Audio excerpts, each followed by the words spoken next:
Ukraine's cruise missile hits Russian military plant in Kirov. Ukraine's Flamingo cruise missile has struck deep inside Russia again, this time hitting a defense plant that builds the ejection seats meant to save the lives of Russian fighter pilots and the anti-aircraft missiles meant to shoot down Ukrainian drones. Ukrainian forces attacked the Avitek plant in the Russian city of Kirov early Friday morning with an FP-5 Flamingo cruise missile, Militarnyi reported, citing the OSCE monitoring community Exile Nova. Denis Steilerman, co-owner and chief designer at Firepoint, the Ukrainian company that builds the Flamingo, confirmed the missile's use in a post on X and later published video of the launch. Explosions rang out across Kirov at around 7 in the morning local time, and residents in the area reported seeing smoke rising near the plant, filming the aftermath on their phones as the strike's effects became visible across the city. Multiple independent Russian and Ukrainian outlets, including Radio Svoboda and Dialogue,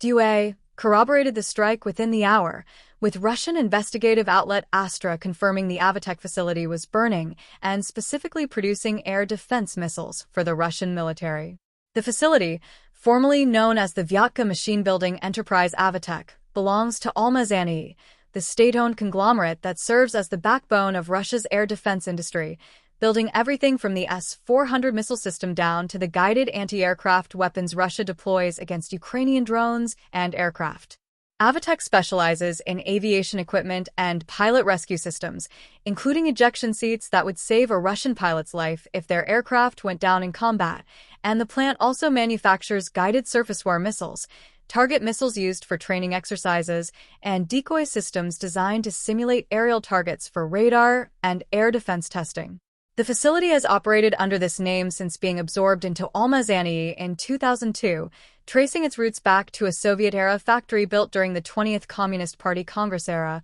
and it currently sits under international sanctions imposed by the United States, the European Union, Ukraine, Canada, Switzerland, and New Zealand, specifically over its role supplying components to Russia's military-industrial complex. This strike extends a pattern the defense blog has tracked closely as Firepoint's Flamingo missile has emerged as one of Ukraine's most consequential long-range weapons of the war. The FP-5 Flamingo is a Ukrainian-built cruise missile that measures up to 14 meters 46 feet long with a 6-meter 20-foot wingspan, weighs roughly 6,000 kilograms 13,228 pounds, and carries a massive 1,150 kilograms 2,535 pounds warhead out to a range of 3,000 kilometers 1,864 miles, putting it among the largest cruise missiles of its type anywhere in the world. Since that public debut, Flamingo strikes have steadily worked their way deeper into Russia's defense industrial base.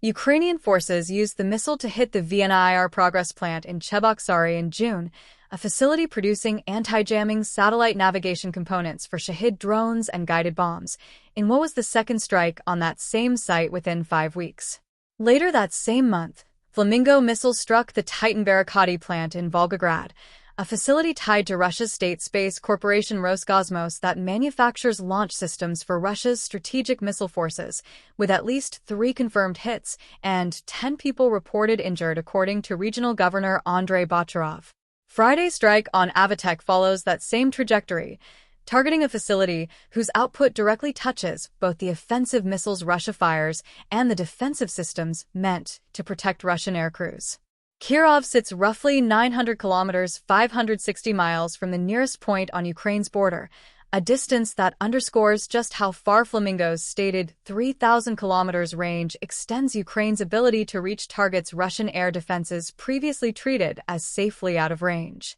That kind of reach forces Russian military planners to reconsider which of their defense industrial facilities, however far from the front line, can now be considered genuinely secure, and it adds Avitek to a growing list of Almaz-Antey link sites that Ukraine's long-range strike campaign has already touched this year.